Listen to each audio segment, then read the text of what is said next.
Cervical length importance ఏంటి? నేను మీ doctor Shilpa, obstetrician and gynaecologist. Cervical length అనేది ఎప్పుడు చూస్తారు? సర్వైకల్ లెంత్ అనేది ప్రెగ్నెన్సీ టైంలో వెరీ క్రూషియల్ అండి. ప్రెగ్నెంట్ వుమెన్‌కి సర్వైకల్ లెంత్ అనేది మొదటి 3 నెలలు ఎప్పుడైతే ప్లాసెంటా ఫార్మేషన్ జరుగుతుందో వెంటనే సర్వైకల్ లెంత్ అంటే డ్యూరింగ్ ఎన్‌టీ స్కాన్ అనుకోండి.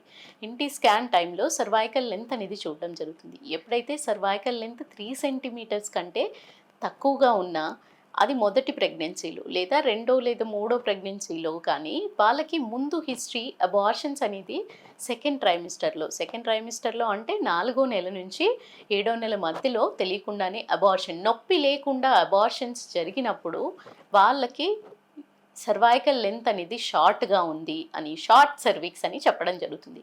వీళ్ళకి ఎప్పుడైతే 3 సెంటీమీటర్లకు మించి ఉన్నా ఇలాంటి హిస్టరీ ఉన్నప్పుడు ఖచ్చితంగా వాళ్ళకి ఎన్సర్క్లాజ్ అనే చిన్నపాటి ప్రొసీజర్ అనేది అడ్వైస్ చేయడం జరుగుతుంది.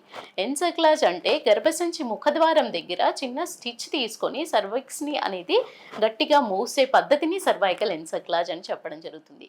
ఎవరికైతే సర్వైకల్ లెంత్ 3 సెంటీమీటర్స్ కంటే తక్కువ ఉన్నప్పుడు వాళ్ళకి రీస్కాన్ చేసుకొని లేదా ప్రీవియస్ హిస్టరీ ఉన్న వాళ్ళకి కానీ 12 వీక్స్కి స్కాన్ చేసుకున్న తర్వాత కౌంటర్ చెక్ చేసుకోవడానికి ఇంకో 2 వారాల తర్వాత స్కాన్ చేసుకొని ఒకవేళ సర్వైకల్ లెంత్ అనేది తగ్గుతూ ఉన్నట్టయితే ఆ సర్వైకల్ లెంత్ తగ్గిన తర్వాత డెఫినెట్లీ దాని ఇండికేషన్ ఏంటి, షార్ట్ సర్విక్స్ అవుతుంది అని. అంటే చిన్న ప్రెగ్నెన్సీకే 12 నుంచి 14 వారాల ప్రెగ్నెన్సీకే తగ్గుతూ ఉన్నప్పుడు అడ్వాన్స్ ప్రెగ్నెన్సీలో డెఫినెట్లీ సర్విక్స్ అనేది తెలియకుండానే ఓపెన్ అయ్యి అబార్షన్ జరిగే అవకాశాలు ఉంటాయి, లేదా ఎర్లీ డెలివరీ ప్రీటర్మ్ డెలివరీస్ జరిగే అవకాశం ఉంటుంది. సో ఇవన్నీ అరెస్ట్ చేయడానికి డెఫినెట్లీ మీకు సర్వైకల్ లెంత్ గురించి అవగాహన తెలుసుకొని మీకు గైనకాలజిస్ట్ కనుక సజెస్ట్ చేసినట్టయితే ఆ ప్రొసీజర్కి వెనకాడకుండా మీరు ప్రొసీజర్ చేయించుకున్నట్టయితే 90% ఆఫ్ ది ప్రీటర్మ్ డెలివరీస్ కానివ్వండి, 90% ఆఫ్ ది అబార్షన్స్ కానివ్వండి తగ్గించుకోగలుగుతారు.